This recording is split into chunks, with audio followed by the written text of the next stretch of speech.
शकुंतला अपने बेटे अजय की शादी करती है, जिसमें अजय को बिल्कुल भी रजामंदी नहीं होती, क्योंकि अजय लड़की को अपने लायक बिल्कुल नहीं समझता था, क्योंकि उसका कद बेहद छोटा था। लोग उसे बोनी कहकर पुकारा करते थे।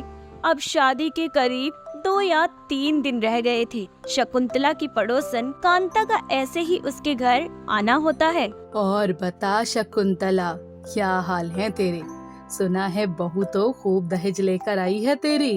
हाँ, मेरे बेटे में कौन सी कमी थी जो उसे कोई दहेज नहीं देता? बहू लाखों में एक है। क्या बात है शकुंतला, तेरे बेटे की तो किस्मत ही खुल गई। वैसे बहू कहीं नजर नहीं आ रही, जरा मैं भी तो देखूं तेरी बहू को।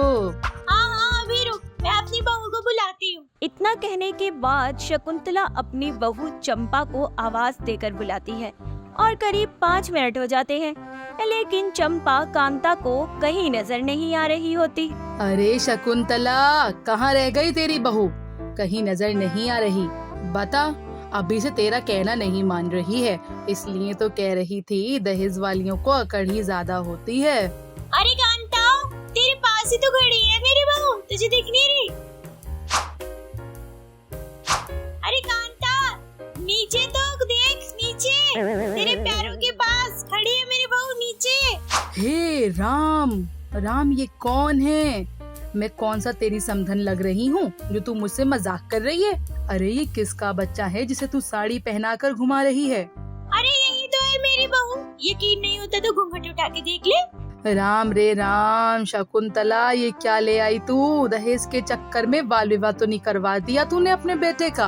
अरे वो बच्ची नहीं है, उसका कद छोटा है। बता, अपने 6 फुट के बेटे को इस 4 फुट की लड़की से क्यों ब्याह दिया तूने? अरे घर परिवार अच्छा मिल गया तो मैंने सोचा अपने बेटे की शादी कर ही देती हूँ, इसमें भला क्या बुराई है, कद ही तो कम है। कांता शकुंतला की बोनी बहू को देखकर हैरान हो जाती है। हालांकि शकुंतला भी अपने बेटे की शादी सिर्फ दहेज के लिए चंपा से करती है, क्योंकि चंपा के पिता ने शकुंतला को 7 लाख रुपए का दहेज दिया था, जिसके चलते शकुंतला ने अपने बेटे की जिंदगी बर्बाद कर दी थी। अब देर शाम चंपा अपनी सास शकुंतला से हॉल में आकर बोलती है।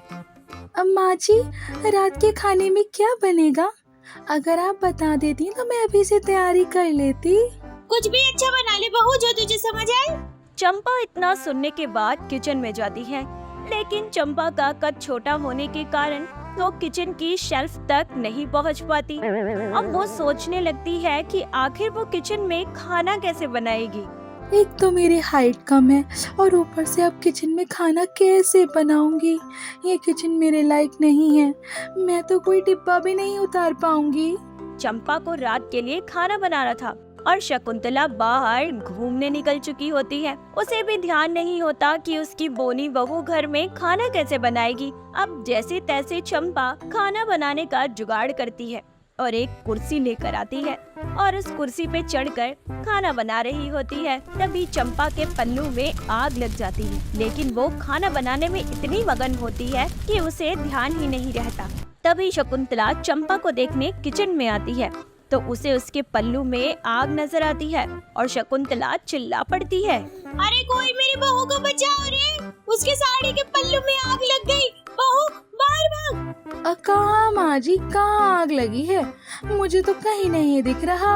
अब जैसे ही चंपा अपनी साड़ी के पल्लू को देखती है, वो आग को देखकर वही कुर्सी पर बेहोश हो जाती है। अब जैसे तैसे बाहर के लोग आकर चंपा की साड़ी से आग बुझाकर उसे होश में लाते हैं।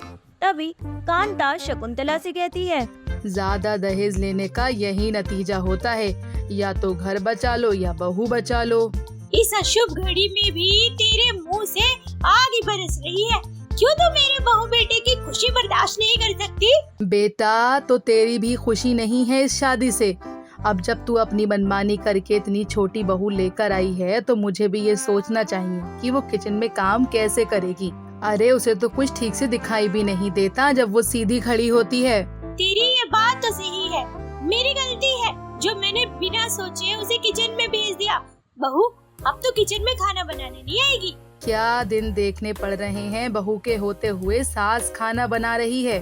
अच्छा चलती हूँ शकुंतला, अपने से ज्यादा अपनी बहू का ध्यान रख। अरे मैं तो कह रही थी कि इसके लायक किचन बना दूंगी तो ही तो ये खाना बना पाएगी, तब तक तो मुझे ही खाना बनाना पड़ेगा। ऐसे ही समय गुजर रहा होता है।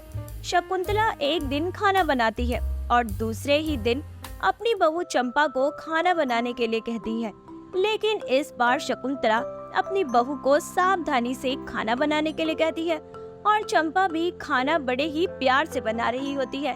तभी अचानक चंपा नमक का डब्बा उतार रही होती है तो नमक का डब्बा खुलकर सारा नमक सब्जी में गिर जाता है। अहे भगवान, ये मैंने क्या कर दिया, सारा का सारा नमक खाने में गिर गया।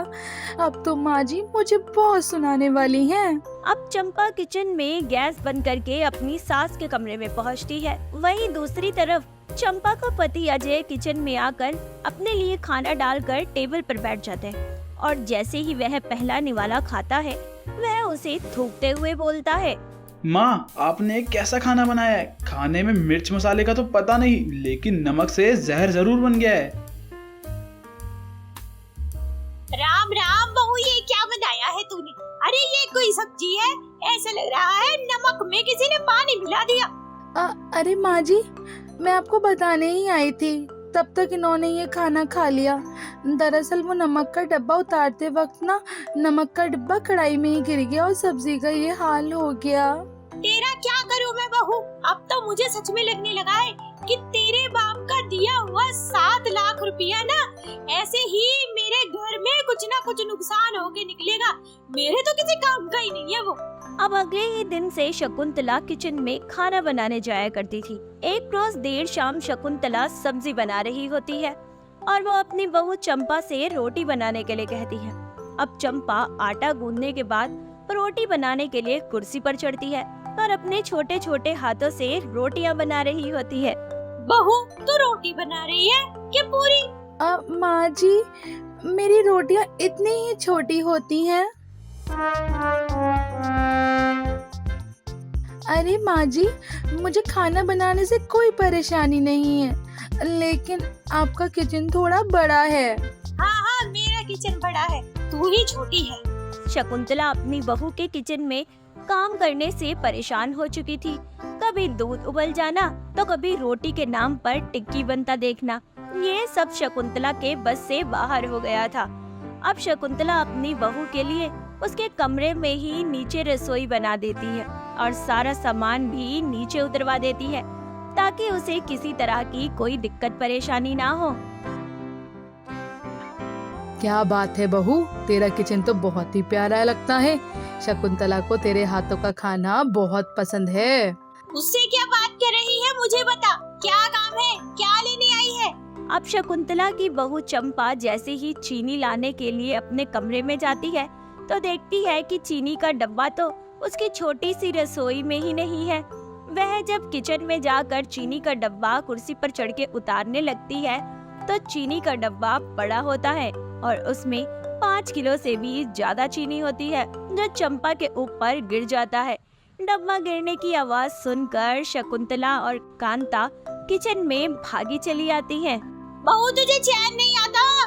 मैंने तेरा किचन तेरे कमरे में बना दिया तो यहाँ क्या करने आई है? अरे मैंने ही तो इससे चीनी मांगी थी। देख, तू कह रही थी ना कि चीनी खत्म होने वाली है, अब सच तो सामने है। जब देने का मन नहीं होता तो पहले ही मना कर दिया कर शकुंतला, वरना यही नतीजा होता है। अरे मुझे याद नहीं रहा। बहू तू जा कर नहा ले, चींटियां काट जाएंगी तुझे। बेशक शकुंतला ने दहेज के लिए अपने बेटे की शादी बोनी लड़की से की हो, लेकिन उसका नतीजा शकुंतला को अच्छे से भुगतना पड़ा।